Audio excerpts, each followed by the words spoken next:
23 صدی ہجری کا آغاز جو ہو رہا ہے یہ اللہ تبارک و تعالیٰ سارے عالم اسلام کے لیے، دنیا کے تمام مسلمانوں کے لیے اللہ تعالیٰ اس صدی کو رحمت و برکت اور فتح و نصرت، عزت و عظمت کا باعث بنائے۔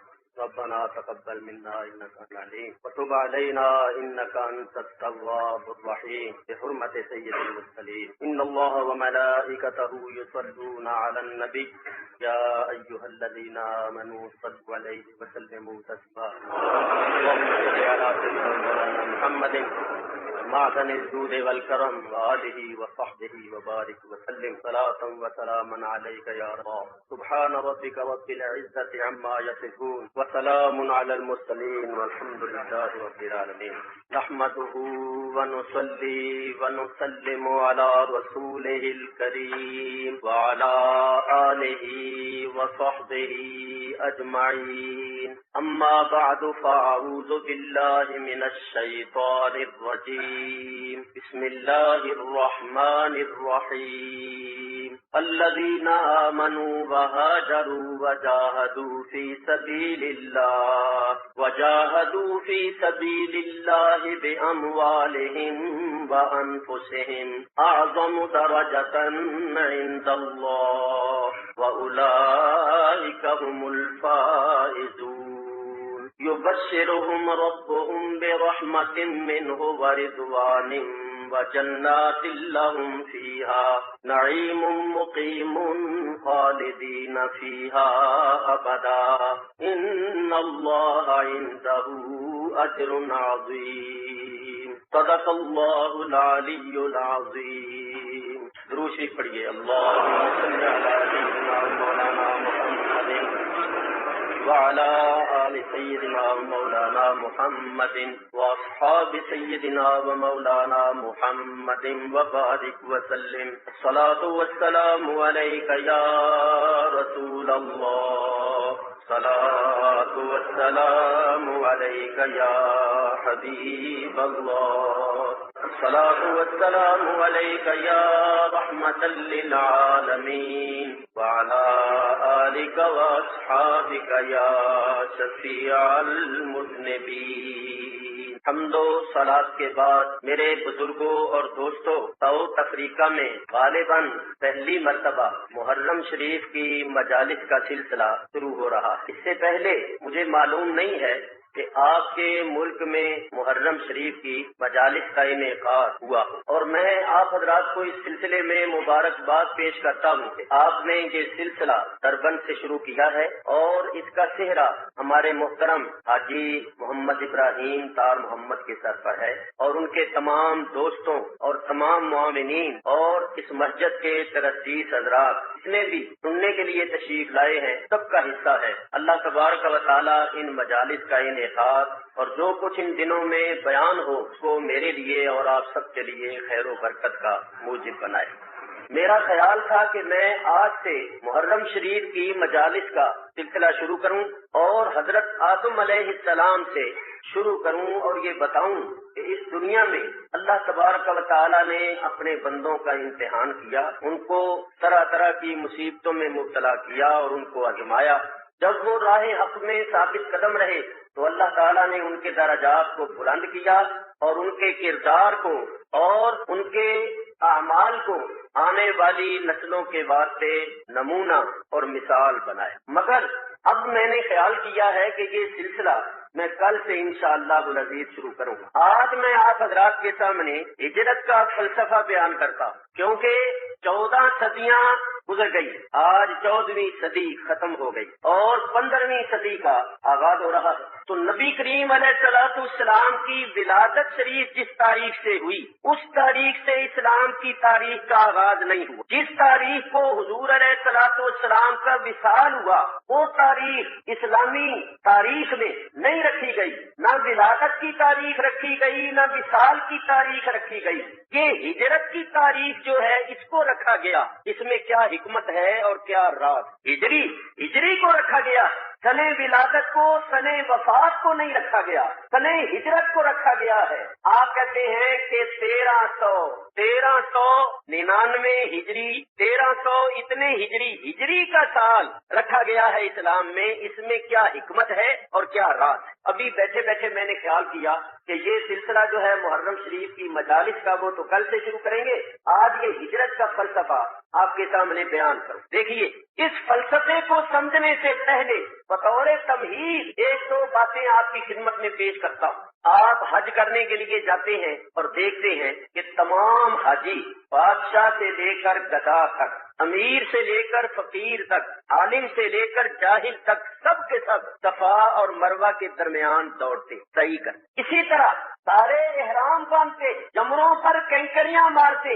یہ یادگاریں اللہ تبارک و تعالیٰ نے کیوں باقی رکھی؟ ہم لوگ احرام بھی باندھتے ہیں، صفا مروہ کے درمیان دوڑتے بھی ہیں اور جمروں پر کنکریاں بھی مارتے ہیں، مگر یہ نہیں سمجھتے کہ ان یادگاروں کو جو باقی رکھا گیا ہے، ان یادگاروں کے باقی رکھنے میں کیا اسرار ہیں اور کیا حکمتیں۔ پہلے ان کو سنیے، اس کے ساتھ میں انشاءاللہ ہجرت کا فلسفہ بیان کروں گا، اور آپ سنیں گے تو انشاءاللہ العزیز آپ کی معلومات میں اضافہ ہوگا اور آپ کو فائدہ ہوگا۔ اللہ ہم سب کو عمل کی توفیق۔ دیکھیے، ہم لوگ حج کرنے جاتے ہیں تو صفا مروہ کے درمیان 7 پھیرے کرتے۔ اگر کوئی غیر مسلم وہاں چلا جائے یا ٹیلی ویژن میں دیکھے کہ مسلمان ادھر سے ادھر جا رہے ہیں، ادھر سے ادھر آ رہے ہیں، 7 پھیرے کیے اور بال کٹوائے، چلو بھائی، تو وہ ایک غیر مسلم یہ خیال کرے گا کہ یہ کیا بات ہے، یہ مسلمان ادھر جا رہے ہیں ادھر سے ادھر آ رہے ہیں۔ یہ یادگار جو ان کی آئین ہے اور اس یادگار کو باقی رکھا گیا ہے، کیوں رکھا گیا ہے؟ یہ ہے کیا؟ یہ مسلمان کیوں پھیرے لگا رہے ہیں، کیوں چکر لگا رہے ہیں؟ دونوں پہاڑیوں کے درمیان دوڑنے سے اسلام کو کیا تقویت پہنچتی ہے؟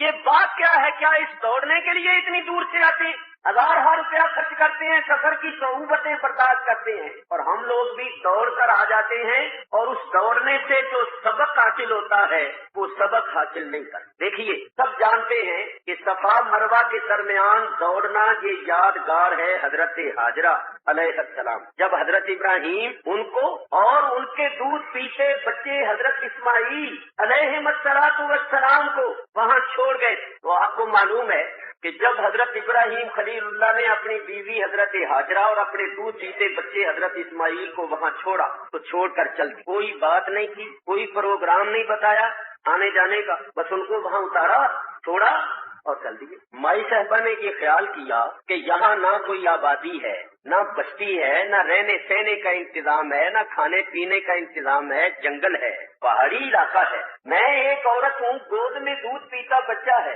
کوئی ساتھی نہیں ہے، کوئی رفیق نہیں ہے، اور یہ ہمیں چھوڑ کر جا رہے ہیں اور کچھ بتا کے بھی نہیں جا رہے کہ آئیں گے یا نہیں آئیں گے، تو یہ معاملہ کیا ہے؟ تو مائی صاحبہ نے آواز دی، یا نبی اللہ، آپ نے کوئی جواب نہیں، پھر آواز دی، آپ نے کوئی جواب نہیں، تیسری مرتبہ مائی صاحبہ نے آواز دی، جب آپ نے تیسری مرتبہ بھی کوئی جواب نہ دیا تو مائی صاحبہ اٹھی اور تیزی سے چل کر آپ تک پہنچی اور آپ کا ہاتھ پکڑا اور عرض کیا کہ آپ ہمیں یہاں چھوڑے جا رہے ہیں، یہاں کوئی رہنے سہنے کھانے پینے کا انتظام نہیں، آخر بات کیا ہے؟ اللہ کے نبی حضرت ابراہیم خلیل اللہ علیہ السلام خاموش کھڑے، مزاج شناخت بیوی سمجھ گئی یہ جو ایسا کر رہے ہیں تو یقیناً اللہ کا حکم آیا ہوگا، کیونکہ یہ اللہ کے نبی وہی کام کرتے ہیں جو اللہ کا حکم ہوتا ہے، جو اللہ کی مشیت ہوتی ہے، جس میں اللہ کی رضا ہوتی ہے، اور یہ اپنے اہل و عیال پر بڑے مہربان ہیں، ان سے بڑھ کر کوئی عدل و انصاف کرنے والا نہیں۔ جب ہمیں یہاں چھوڑ رہے ہیں تو یقیناً اللہ کا حکم ہوا ہوگا۔ تو مائی صاحبہ نے عرض کیا کہ یا حضرت کیا اللہ کا حکم آیا ہے کہ ایسا کرو؟ فرمایا ہاں، بس یہ سننا تھا۔ حضرت ہاجرہ علیہ السلام نے کہا اگر اللہ کا حکم آیا ہے تو آپ بڑے شوق سے تشریف لے جائیں، وہ ہمارا حافظ و نگہبان ہے، وہ ہمیں ضائع نہیں کرے۔ ابراہیم علیہ السلام ادھر چل پڑے اور حضرت ہاجرہ علیہ السلام واپس آئیں اور اپنے بچے کو گود میں لے کر صبر و رضا کا پیکر بن کے بیٹھ۔ یہاں میں ایک بات کرتا ہوں، حضرت ابراہیم خلیل اللہ علیہ السلام نے بھی اللہ تعالیٰ کی بارگاہ میں یہ عرض نہیں کیا کہ مولا تو نے یہ حکم دیا ہے کہ اپنی بیوی اور بچے کو جنگل میں چھوڑ آؤ، تو میں یہ سوال کرتا ہوں کہ وہ کھائیں پیئیں گے کہاں، رہیں گے کہاں؟ عورت فطری طور پر کمزور اور نازک واقع ہوئی ہے، جلدی ڈر جاتی ہے، گھبرا جاتی ہے، تو اکیلی عورت، اور پھر عورت بھی وہ ہے جس کی گود میں دودھ پیتا بچہ ہے، تو وہ تنہا بغیر انیس اور رفیق کے جنگل میں کیسے رہے گی، کھائے پیے گی کہاں سے؟ اور پھر یہ بھی سوال کرتے ہیں کہ یا رب العالمین، جنگل میں درندے بھی ہوتے ہیں، شیر، چیتے، بھیڑیے، حشرات الارض بھی ہوتی ہیں، سانپ، بچھو، طرح طرح کے خطرناک جانور، اور پھر جنگل میں سے مسافر بھی گزرتے ہیں، قافلے بھی گزرتے ہیں اور یہ میری بیوی ہے، میری عزت و ناموس ہے. اگر کوئی قافلہ گزرا، کوئی مسافر گزرا اور کسی کی نظر پڑی کہ تنہا عورت بیٹھی ہوئی ہے اور اس کی نیت میں فرق آ گیا تو کیا ہوگا؟ کیونکہ یہ تو میری عزت کا معاملہ. تو حضرت ابراہیم خلیل اللہ علیہ السلام نے کوئی سوال اللہ تعالیٰ کے حکم کو سن کر دل میں کوئی تنگی محسوس نہیں، پیشانی پر شکن نہیں ڈالا. کیوں نہیں ڈالا؟ کیوں نہیں سوال کیا؟ کیوں جنگل بیابان میں اپنی بیوی اور بچے کو چھوڑ آئے؟ اس لیے ان کا اللہ تعالیٰ پر کامل ایمان تھا، کامل یقین تھا. وہ جانتے تھے کہ جس اللہ تعالیٰ نے میرے اوپر اتنی بڑی آگ کو گلزار بنا دیا تھا، وہ جنگل بیابان میں میری بیوی اور میرے بچے کی حفاظت بھی کر سکتا. جس اللہ تعالیٰ نے اتنی بڑی آگ کو میرے لیے گلزار بنا دیا تھا، وہ میری بیوی اور میرے بچے کے لیے کھانے پینے کا انتظام بھی کر سکتا ہے. وہ بھی جانتا ہے کہ یہ میری بیوی ہے، میری عزت و ناموس ہے، اس کو مجھ سے زیادہ علم ہے. جب اس نے علم کے ہوتے ہوئے حکم دیا ہے تو بندے کا کام ہے اس حکم پر عمل کرے، چونو چرا نہیں کرے، باقی معاملہ اس کے سپرد کر دے، وہ جانے اور اس کا کام چھوڑا ہے. پھر آپ جانتے ہیں کہ جب حضرت اسماعیل کو پیاس لگی، بھوک نے پریشان کیا، وہ رونے بل بلانے لگے. تو ماں سے بچے کا رونا بل بلانا کیسے دیکھا جائے؟ وہ پانی کی تلاش میں نکلی، ان دونوں پہاڑیوں پر گئی، 7 پھیرے ہوئے. اللہ تبارک و تعالیٰ نے اس یادگار کو اس لیے باقی رکھا ہے کہ قیامت تک آنے والے اس واقعے کو اپنے سامنے رکھ اور یہ سبق حاصل کرے کہ جس طرح حضرت ابراہیم خلیل اللہ نے اللہ کی رضا کے لیے اپنی بیوی اور اپنے بچے کو جنگل میں تنہا چھوڑ دیا، اور حضرت ہاجرہ نے اللہ کی رضا کے لیے بغیر انیس اور رفیق کے تنہا جنگل میں رہنا گوارا کر لیا تھا. ہم یہاں سے یہ سبق حاصل کرتے ہیں کہ اسی طرح ہم بھی اللہ تعالیٰ کے احکام پر عمل کریں گے. اللہ کا حکم سن کے نکتہ چینی نہیں کریں، چونو چرا نہیں کریں گے، بلکہ یہ کہیں گے کہ جس اللہ نے حکم دیا ہے وہ ہم سے زیادہ جاننے والا ہے، اور اس حکم میں جو حکمتیں اسرار ہیں وہ زیادہ جاننے والا ہے. ہمارا یہ کام نہیں ہے کہ پہلے حکمتیں معلوم کریں، پہلے اسرار معلوم کریں اور پھر عمل کریں یا اللہ کے حکم پر نکتہ چینی کریں. ہمارا کام یہ ہے کہ بلا چونو چرا اللہ کے حکم پر عمل کریں. صفا مروہ کے درمیان دوڑو اور یہ سبق حاصل کر. اور سنیے، حضرت ابراہیم خلیل اللہ علیہ السلام حضرت اسماعیل کو بلاتے، پہاڑی پر سے دیا آواز اسماعیل ادھر آؤ، کہاں آ کر خدائے پاک کا ارشاد سن جاؤ. پدر کی یہ صدا سن کر پتر دوڑا ہوا آیا، رکا ہرگز نہ اسماعیل کو شیطان نے بہکایا. حضرت ابراہیم خلیل اللہ بلاتے، اسماعیل بیٹا ادھر آؤ. حضرت اسماعیل جاتے، راستے میں شیطان ایک بزرگ آدمی کی شکل میں متشکل ہو کر آتا ہے اور حضرت اسماعیل کو روکتا ہے. کہتا ہے اسماعیل کہاں جا رہے ہو؟ فرمایا ابا جان بلا رہے ہیں. شیطان کہتا ہے مت جاؤ. حضرت اسماعیل علیہ السلام نے فرمایا کیوں؟ کہنے لگا وہ تمہیں ذبح کر دیں گے، ہاتھ میں چھری لیے کھڑے. حضرت اسماعیل علیہ السلام نے فرمایا کہ کوئی باپ بھی اپنے بیٹے کو ذبح کرتا ہے؟ شیطان نے کہا کہ کوئی باپ اپنے بیٹے کو ذبح تو نہیں کرتا مگر تمہارا باپ کر دے گا. فرمایا کیوں؟ شیطان کہنے لگا اس لیے کہ ان کو اللہ کا حکم ہو گیا ہے. تو حضرت اسماعیل علیہ السلام نے فرمایا کہ تو پھر اللہ کا دشمن معلوم ہوتا ہے کہ وہ اللہ کے حکم پر عمل کر رہے ہیں اور تو روک رہا ہے. تو اللہ کا دشمن معلوم ہوتا ہے. اگر اللہ کا حکم ہو گیا ہے تو اسماعیل کی ایک جان کیا ہزاروں جانیں ہو تو اس کے حکم پر قربان. ادھر حضرت ابراہیم خلیل اللہ نے دیکھا کہ بے ایمان روک رہا ہے تو آپ نے چند کینکریاں اٹھائیں اور ماری. شیطان بھاگا. حضرت اسماعیل علیہ السلام چلے، تھوڑی دور گئے، شیطان نے پھر روکا. حضرت ابراہیم علیہ السلام نے پھر کینکریاں ماری، پھر بھاگا. حضرت اسماعیل چلے، تھوڑی دور گئے تو اس نے پھر روکا. حضرت ابراہیم نے تیسری مرتبہ کینکریاں ماری تو اب بھاگ گیا. وہ کینکریاں مارنے کی عادت بھی ایسی پسند آئی، ایسی مقبول ہوئی کو حکم دے دیا حاجیو حج کرنے آؤ. تو جہاں میرے خلیل نے کینکریاں ماری ہیں وہاں تم بھی کینکریاں مارو. جب ایمان اور محبت کے ساتھ میرے خلیل کی نقل کرو گے میں تمہارے گناہ معاف کر دوں. دیکھ لو سب کینکریاں مار رہے ہیں. کینکریاں تو مارتے ہیں مگر کینکریاں مارنے کا جو فلسفہ ہے، کینکریاں مارنے سے جو سبق حاصل ہوتا ہے وہ سبق ہم حاصل نہیں کرتے. ہمیں یہ دیکھنا چاہیے کہ اس یادگار کو کیوں قائم کیا گیا ہے، کیوں باقی رکھا گیا ہے. تو میں مختصر عرض کرتا ہوں. بولو شیطان پہلے بھی تھا یا نہیں تھا؟ اور حضرت ابراہیم علیہ السلام بھی تھے، بعد میں بھی تھا. لیکن اس سے پہلے حضرت ابراہیم نے کینکریاں نہیں ماری، بعد میں بھی نہیں ماری. اس وقت کیوں ماری؟ اس لیے کہ حضرت ابراہیم نے اسماعیل کو بلایا تھا اللہ کے حکم پر عمل کرے، اور شیطان نے روکا کہ نہ اسماعیل جائے اور نہ خلیل اپنے رب کے حکم کی تعمیل کر سکے. اس نے رکاوٹ پیدا کی کہ باپ اور بیٹا اللہ کے حکم کی تعمیل نہ کر سکے. جب اس نے رکاوٹ پیدا کی تو حضرت ابراہیم خلیل اللہ نے کینکریاں ماری. تو اس یادگار کو اس لیے باقی رکھا گیا ہے کہ مسلمان سبق حاصل کریں کہ جو اللہ تعالیٰ کے حکم پر عمل کرنے میں رکاوٹ پیدا کرے، اللہ تعالیٰ کے حکم پر عمل کرنے سے روکے، وہ اس لائق نہیں ہے کہ اس سے دوستی کی جائے، وہ اس لائق ہے کہ اس کو پتھر مارے جائے. یہ ہے فرق، یہ سبق ملتا ہے. تو بولو اس سبق کو کوئی حاصل کرتا ہے؟ پتھر مارتے ہیں اس کو، لیکن دوستیاں ان لوگوں سے رکھتی ہیں جو اللہ اور اللہ کے رسول کے احکام پر عمل کرنے سے روکتے، رکاوٹ کا باعث بن. تو یہ کینکریاں مارنے کی یادگار جو باقی رکھی گئی ہے، اس کا فلسفہ یہ ہے کہ مسلمانوں جب کینکریاں مارو تو اس واقعے کو پیش نظر رکھو کہ خلیل اللہ نے کیوں کینکریاں ماری تھی. اس لیے کہ شیطان نے حضرت اسماعیل کو روکا تھا. کیوں روکا تھا؟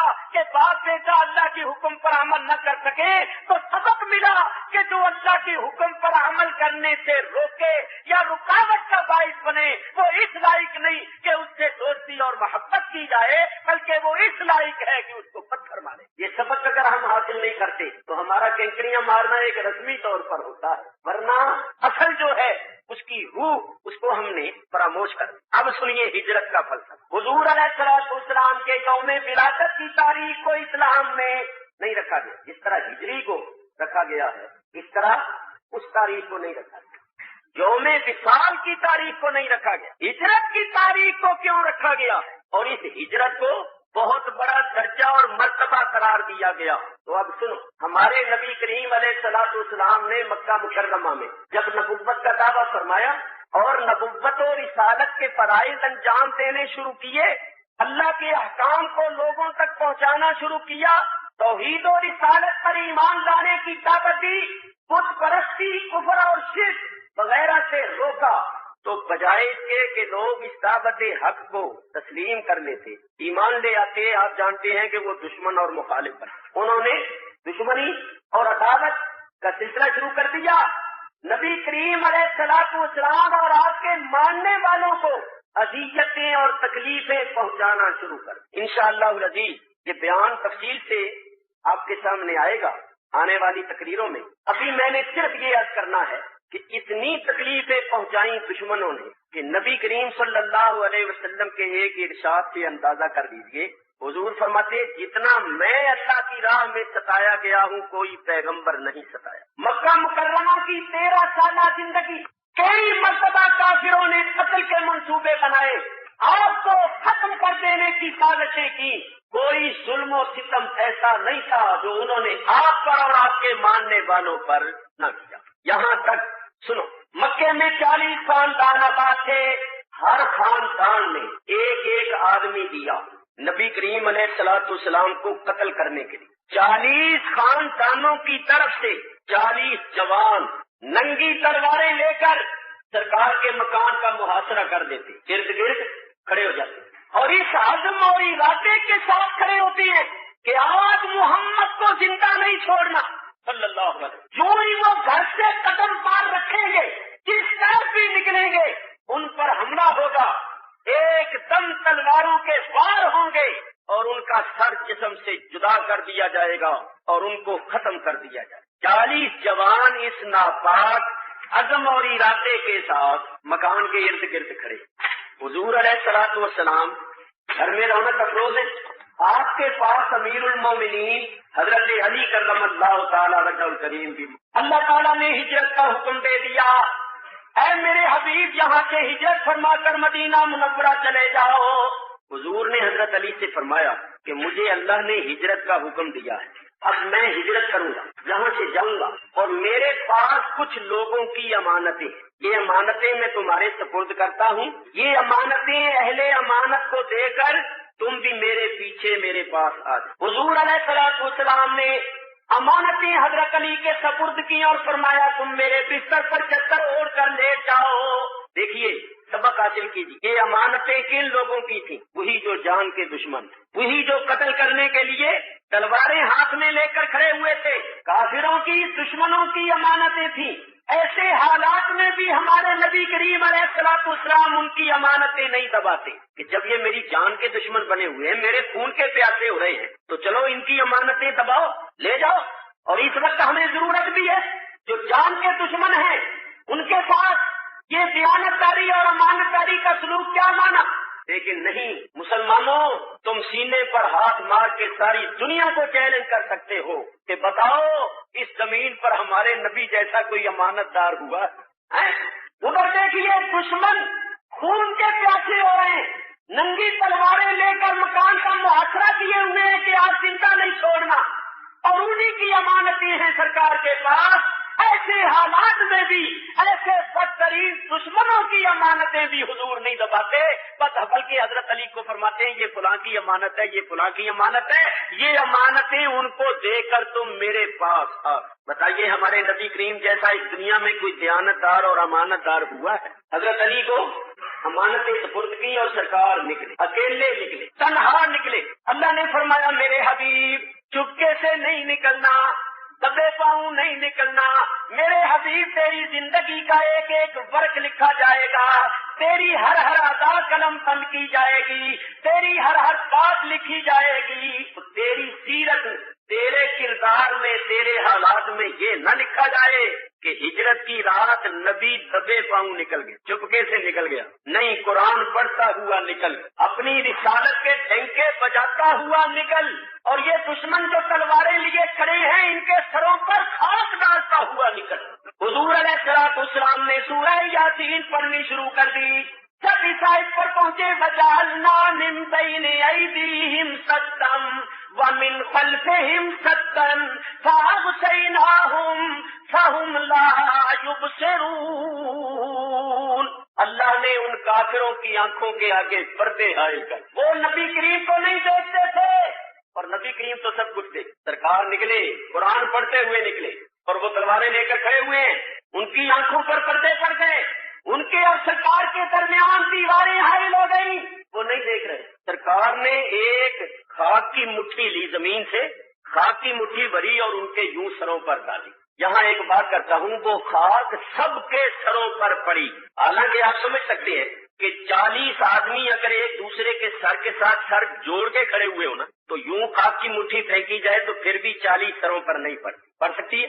نہیں پڑتی۔ اس طرح پڑ سکتی ہے کہ تھوڑی تھوڑی سب کے سر پر ڈالتا جائے، یوں پھینکنے سے 40 سروں پر نہیں پڑ سکتی۔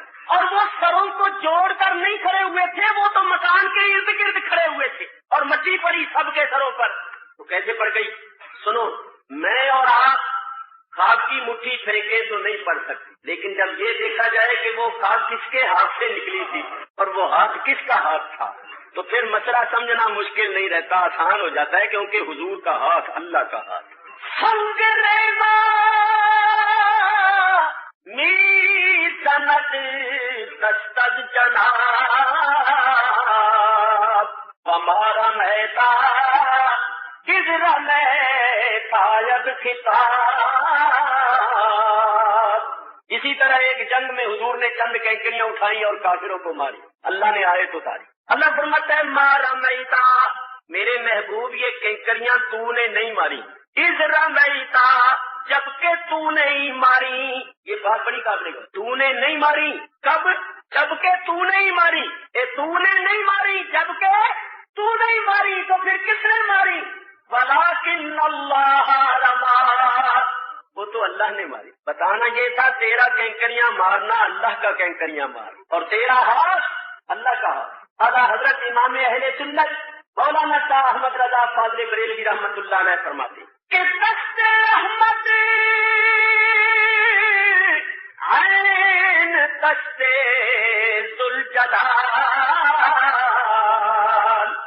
آمدہ در بیعت و اندر قتال.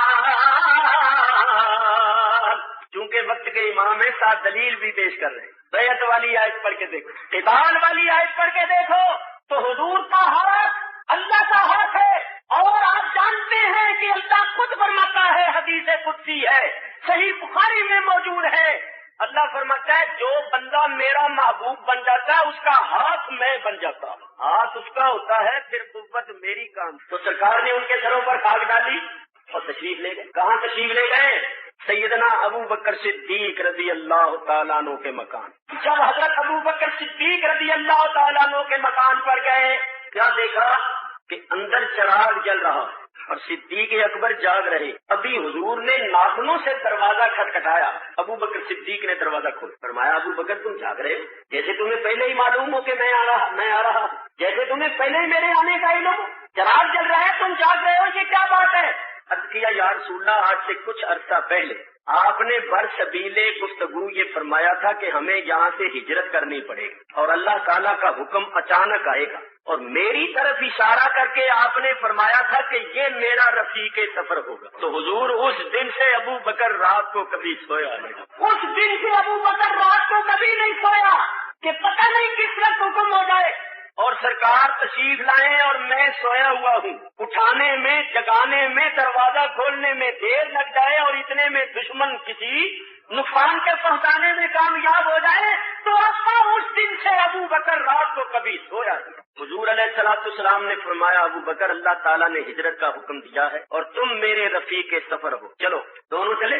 2 اونٹ حضرت ابو بکر نے, ایک اونٹ حضور کی خدمت میں پیش کیا ہے, خود رکھا, اونٹ پر سوار ہو گئے, نکلے.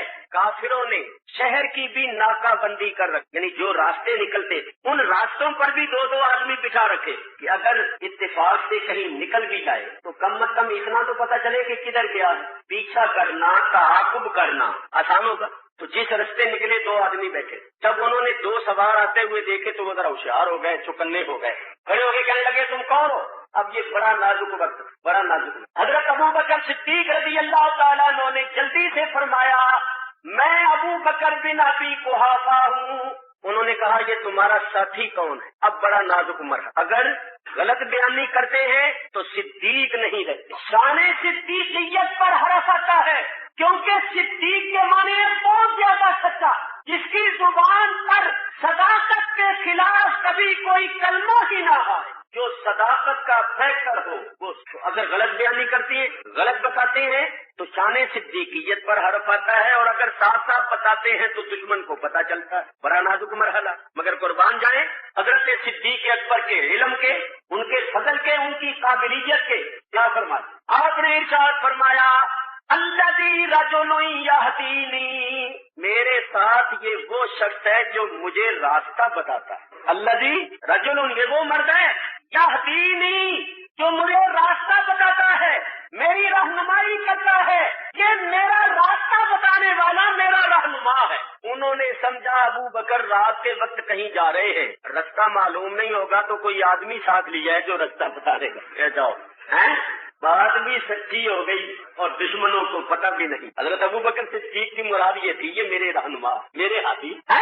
بات بھی سچی ہو گئی, شان صدیقیت پر بھی عرف نہیں آیا اور دشمن کو بھی پتہ نہیں چلا.